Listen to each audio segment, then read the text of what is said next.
Estimado público asistente, nos complacemos en anunciar la segunda llamada. Segunda. Hola, hola. Muy buenos días, tardes, noches, madrugadas. Quien quiera que sea que se encuentre al otro lado escuchando. Queridos gatos locos, la semana pasada estuve ocupadísimo con un proyecto que tiene fecha límite. No pude leer ni conocer plumas nuevas. Incluso estuve a punto de ausentarme de este rinconcito sonoro solo por este lunes. No obstante, se me hizo muy triste la idea. Así que ayer, robándole horas al sueño y a la madrugada, me senté a grabar. El cuento de este día es relativamente breve. Era necesario que así fuera para no faltar a nuestra cita.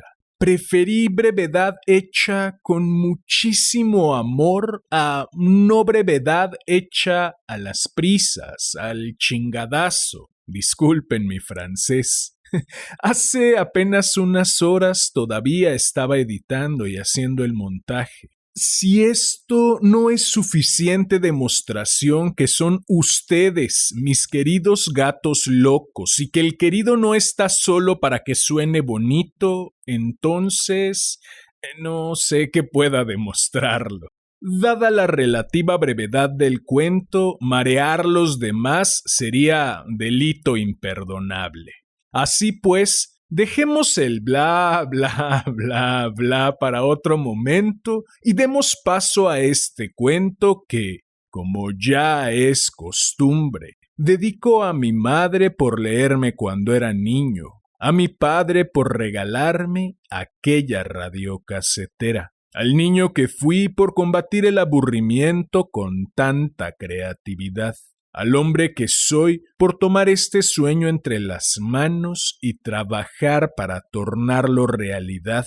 Y por último, no por ello menos importante, a ti, quien quiera que seas y desde donde sea que me estés escuchando. Ha llegado la hora de correr el telón y de que empiece la función. Estimado público asistente, Damián Sastre presenta El asesino de Giorgio Sherbanenko. Esta es tercera llamada.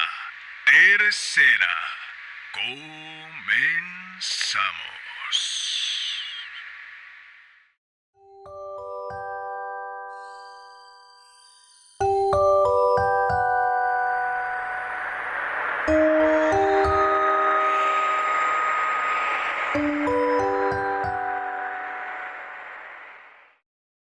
El soldado Antonio Serante decidió permanecer en el ejército porque sabía perfectamente que, como ciudadano, no llegaría a ningún lado, pues carecía de oficio y su instrucción era muy limitada.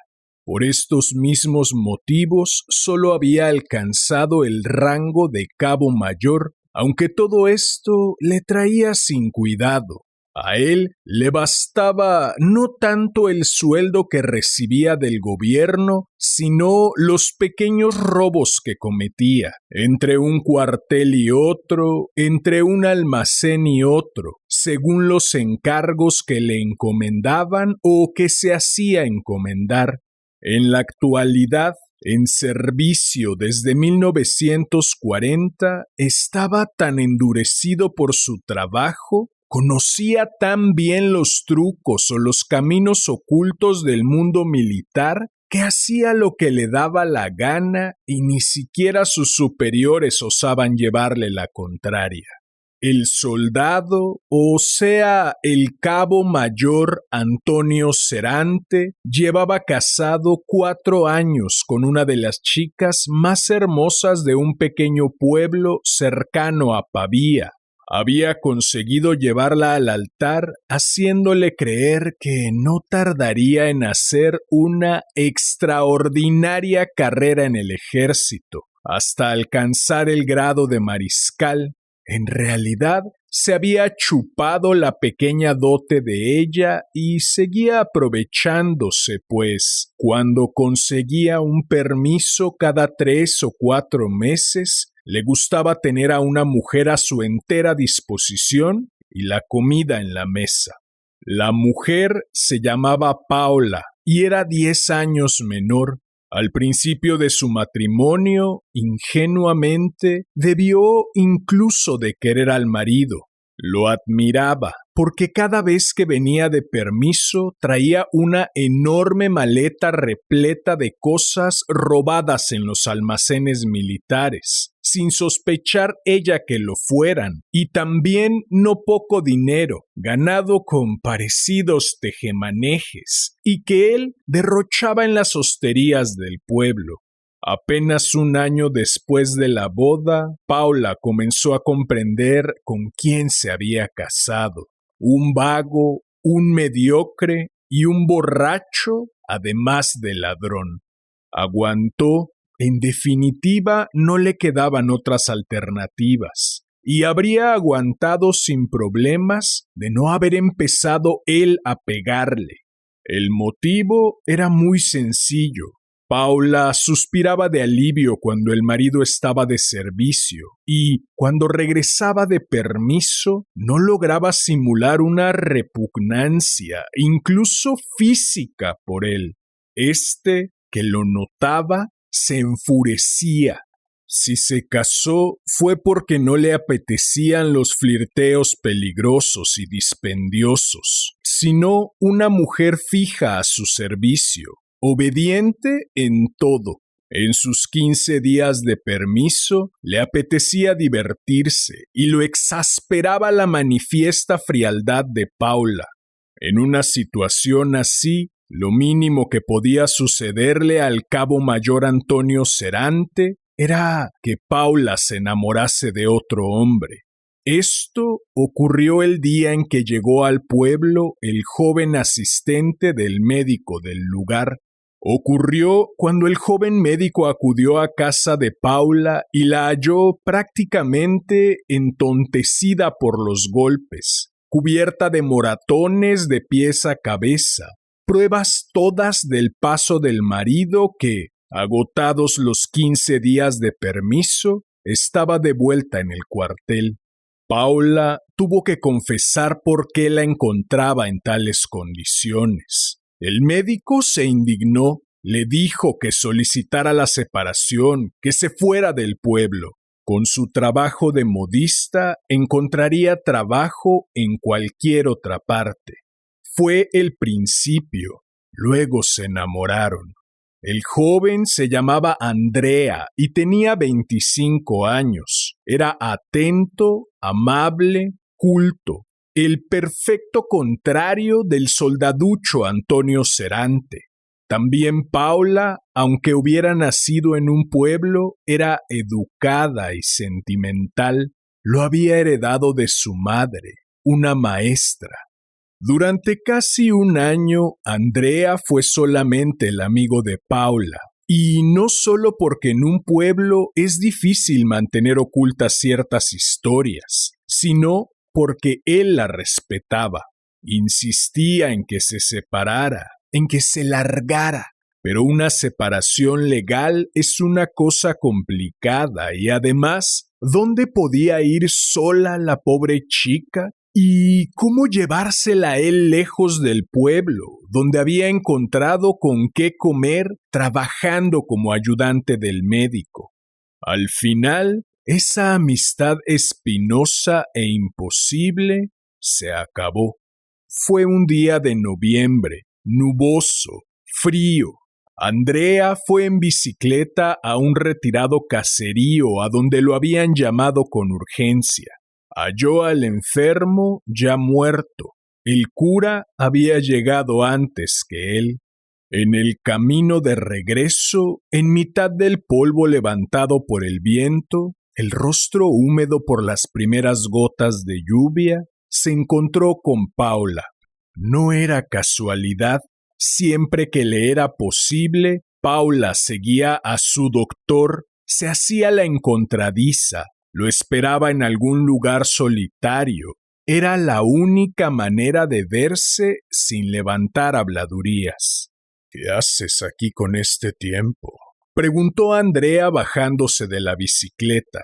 «No hace día de salir de paseo. Verás el agua que cae dentro de poco». «Sabía que llovería, por eso he venido en tu busca», dijo ella con inocente malicia. «Ahora tú también acabarás chorreando como un polluelo». «O como una gallina». Sonreía de felicidad, a pesar del moratón en la sien, al lado del ojo, recuerdo de la última visita del marido. No llovía demasiado, pero Paula le propuso resguardarse y le indicó una cabaña que despuntaba a lo lejos, casi en la riviera del Ticino, y que en verano se usaba como caseta de baño. En la cabaña encontraron mantas impermeables hechas jirones, un neumático de camión cortado por la mitad, un gran montón de paja, unas redes de pesca inservibles, un remo, y cuando ella miró a través de la ventana rota de la cabaña hacia las aguas claras, tumultuosas del río Ticino, su amistad había terminado para convertirse en otra cosa.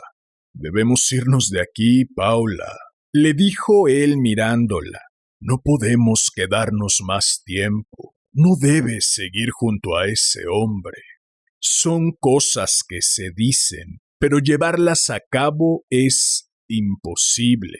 ¿A dónde irían? ¿Con qué medios? Un joven médico apenas licenciado es demasiado pobre para hacer ciertas cosas. En el pueblo, al menos, ambos tenían casas. Podían verse y había siempre un rincón acogedor donde abrazarse y tal vez consolarse el uno al otro.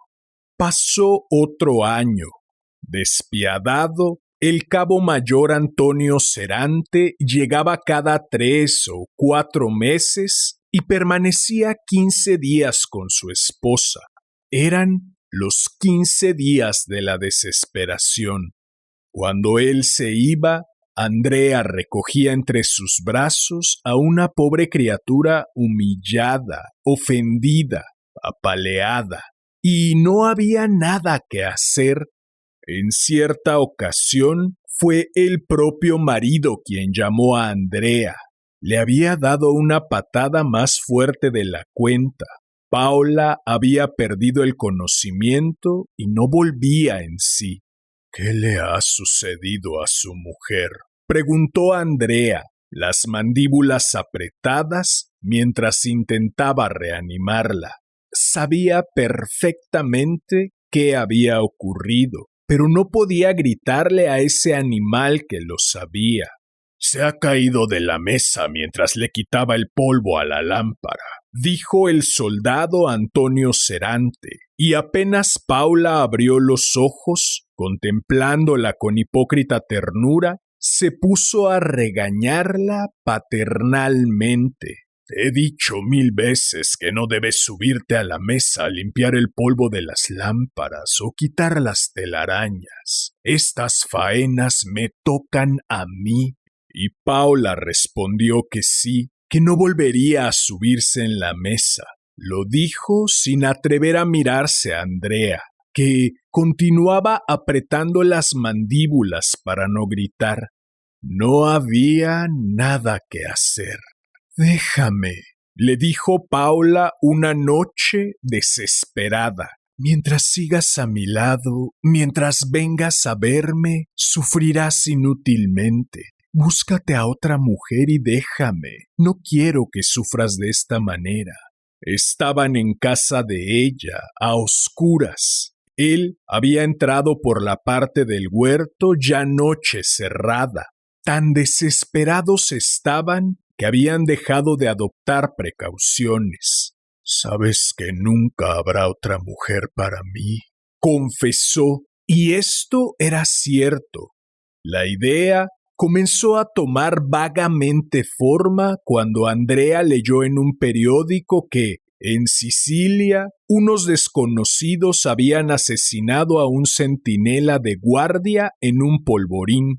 En ese preciso instante, el único pensamiento de Andrea es que también el marido de Paula prestaba servicio en un polvorín desde hacía más de un año. Durante unos días, la noticia se mantuvo sumergida en su memoria, y allí debió de ir elaborándose, pues una noche, mientras iba al encuentro de Paula, cayó en la cuenta de que si alguien asesinara al marido mientras estaba de guardia en el polvorín, ellos dos, Paula y él, serían felices. Podrían casarse, amarse a la luz del día, sin necesidad de escapar o esconderse. Luego pensó que era muy difícil que una pobre bestia como aquel hombre dejara de existir tan de repente. El proverbio dice que solo mueren a quienes el cielo quiere, y este fue un segundo banal pensamiento.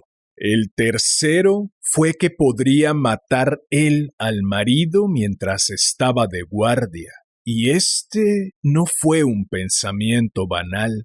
Pensad un momento qué sucede cuando asesinan a un centinela de servicio en un lugar cualquiera, un polvorín, un fuerte, un almacén. Se barajan todas las posibilidades, una acción política, un acto de terrorismo, incluso un robo, pero no la de un crimen pasional. Quien acaba con la vida de un centinela no quiere matar a ese hombre, sino al guardián, al obstáculo, sin prestar atención al hombre o los apellidos de esa persona. Si él lograra matar al marido de Paula sin que lo atraparan, nadie jamás descubriría la verdad. Arrestarían a militantes políticos, anarquistas, reincidentes, a cualquiera excepto a un joven médico que vive en el mismo pueblo de la esposa del centinela. Estaba tan convencido de que no era más que fantasías, de las que uno imagina mientras lee una novela negra, que acabó por hablar de ello con Paula. Estaban de nuevo en la cabaña junto al río, y ella lo escuchó pensativa, melancólica. Luego dijo: «Solo así acabaría este tormento». Lo dijo tranquila, como si no valorara que se trataba de matar a un hombre. Pero no es que no valorara esto, es que desde hacía 2 años la trataban como a un animal. Es que Andrea lo pasaba mal, y el sufrimiento de ambos solo acabaría de ese modo. ¿El centinela cae mientras vigila el polvorín o no acabaría nunca? Esa idea no habría ido más allá si el soldado Antonio Serante, implacable como siempre, no hubiera regresado cada vez más brutal, vulgar, grosero y lascivo. Una noche llevó a Paula a la hostería y al final decidió levantarle la falda para mostrar a sus amigotes que su mujer tenía las piernas más bonitas del pueblo. La obligó a hacerlo a base de bofetadas y puñetazos. Esto hizo saltar el engranaje que puso en funcionamiento toda la maquinaria. Andrea se hizo con un revólver. Paula fue a visitar a su marido con una excusa peregrina y se informó de los días en que hacía guardia y el lugar que ocupaba. Se trató de un trabajo minucioso, con pequeños detalles sometidos a estudio, y al final llegó el día en que Andrea compró un billete para Milán en la pequeña estación del pueblo. Fingiría dirigirse hacia Milán. Desde allí se encaminaría al valle en donde se erguía el polvorín. Cuando el tren se puso en marcha, pareció comenzar un sueño. Le parecía caminar por un mundo de algodón y goma. Prácticamente no escuchaba ningún ruido a su alrededor. Lo único que sentía era el peso desproporcionado del revólver en la bolsa de cuero sobre sus rodillas, y lo único que veía era el alambre de espino en torno al polvorín, las garitas de los centinelas. La garita del soldado Antonio Serante era la segunda por la derecha en el muro. Tenía un plano, y el momento en el que se acercaría y el centinela Antonio Serante gritaría: «¿Quién anda por ahí?», y él le dispararía. Descendió en la estación de Milán y mientras esperaba el tren sucesivo entró en el bar a beber algo fuerte. No es necesario ser médico para saber que ciertas cosas solo pueden llevarse a cabo en un estado de sobreexcitación, pero la bebida le hizo un efecto inesperado. Lo excitó, pero no su decisión, sino su capacidad de razonamiento. El segundo vaso de licor le hizo comprender que jamás sería capaz de asesinar a nadie. Nunca haría una cosa semejante, de ningún modo, como cuando de adolescente soñaba con enrolarse como grumet en un barco para darle la vuelta al mundo. Dejó de soñar, de vivir dentro de un mundo de algodón y goma. La realidad volvió a ser nítida, lúcida. Paula y él no eran más que dos criaturas desesperadas que luchaban en vano contra el destino. Durante unos instantes se dejaron arrastrar por semejante absurdo, pero ahora la cordura recuperaba la ventaja. Andrea entró al pueblo en el primer tren. Amanecía cuando se separó de los brazos de Paula. Los dos tenían aún el rostro surcado de lágrimas. Ella le besó las manos cuando confesó que no había ido al polvorín. «Corrí detrás de ti cuando subiste al tren para decirte que volvieras. No quería que fueras allí». También ella había vuelto a la realidad y eran felices ambos de tener las manos limpias, de no haber hecho nada malo. Y luego, helo aquí.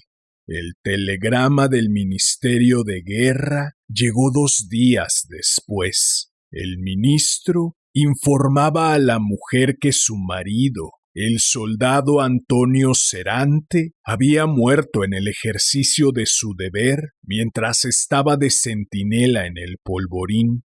Unos individuos, cuya identidad se desconocía, lo habían asesinado en el intento de asaltar el lugar. «¿Qué ocurre?», preguntó Andrea a Paula cuando le llevó el telegrama por la tarde. Lo leyó. Caían las primeras sombras de la noche y tuvo que acercarse a la ventana para leerlo. Después la miró. «Paula». Ella estaba rígida, lejos, más allá de la mesa que los separaba. «Yo no lo he matado, Paula. No me mires así», gritó al comprender. Le dio la vuelta a la mesa y la sujetó por un brazo. «Mírame, Paula, no me hagas esto. Nunca te he mentido. ¿Por qué debería hacerlo? Lo planeamos y lo decidimos juntos. ¿Por qué debería mentirte?» A ella le temblaba el mentón y derramaba ya las primeras lágrimas. «Debes creerme, Paula. No he sido yo. Ni siquiera tuve tiempo de llegar allí. Fui a Milán y volví. No tuve tiempo de llegar al polvorín».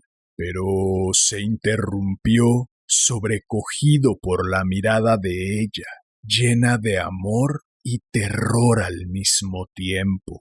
Ella no lo creería nunca, nunca. siempre creería que, de un modo distinto al planeado, alcanzó su objetivo. Era del todo inverosímil que unos desconocidos, el mismo día y a la misma hora que ellos eligieron, asesinaran a ese centinela, precisamente al soldado Antonio Cerante. Estaba claro por qué quiso hacerle creer él que no había asesinado a nadie, para evitarle los remordimientos. Lo amaba demasiado y lo comprendía. Incluso le perdonaría esa mentira y viviría a su lado el resto de su vida, pero nadie la convencería de que era inocente. No pasa nada, Paula. Un día acabarás creyéndome, le dijo con voz cansada, sin esperanza, pero ella no le creería jamás, y desde ese preciso instante todo sería distinto entre ellos. Para ella, ahora, él era un asesino.